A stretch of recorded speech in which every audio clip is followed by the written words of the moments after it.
പിള്ളേരെ സന്ധ്യസമയത്ത് വീടിന്റെ പുറത്തിറങ്ങി ഓടിച്ചാടി കളിക്കരുത് കേട്ടോ. ഞങ്ങൾ കളിക്കും, പാടി നമുക്ക് ഓടിച്ചാടി കളിച്ചിട്ട് വരാം. പിന്നെ വല്ലതും കണ്ട് പേടിച്ചിട്ട് പിന്നെ കരയരുത് പറഞ്ഞേക്കാം. അതെന്താ അമ്മച്ചി? സന്ധ്യസമയത്ത് പുറത്തിറങ്ങിയാലേ പ്രേതം വന്ന് നിങ്ങളെ പിടിക്കും. അയ്യോ പ്രേതമോ? അമ്മച്ചി പ്രേതത്തെ കണ്ടിട്ടുണ്ടോ? പിന്നില്ലാതെ ഞാനും നിങ്ങളുടെ അപ്പൂപ്പനും ആന്റിമാരും അങ്ങനെ പണ്ടുള്ള ആൾക്കാരൊക്കെ കണ്ടിട്ടുണ്ട്. അമ്മച്ചി എവിടുന്നാ കണ്ടേ? പണ്ടൊന്നും ഈ വീട് ഇത്ര വലുതല്ലായിരുന്നു കേട്ടോ. മുന്നിലിതാ വലിയ പാടം ഉണ്ടായിരുന്നു. ഒരു ദിവസം രാത്രി ഞാൻ ഇങ്ങനെ കാറ്റ് കൊള്ളാൻ പുറത്തു വന്നിരുന്നപ്പോ ദൂരേന്നൊരു തീകോളം ഇങ്ങനെ ഇങ്ങ് പോകുന്ന കണ്ട്. അതാരാ അമ്മച്ചി?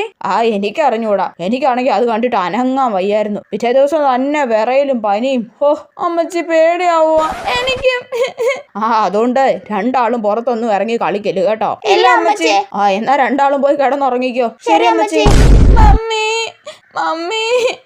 അയ്യോ കൊച്ചങ്ങ് പേടിച്ച് വിറയ്ക്കുവാണല്ലോ. പേടിപ്പനി ആയെന്ന് തോന്നുന്നു. എനിക്ക് മമ്മിയെ കാണണം.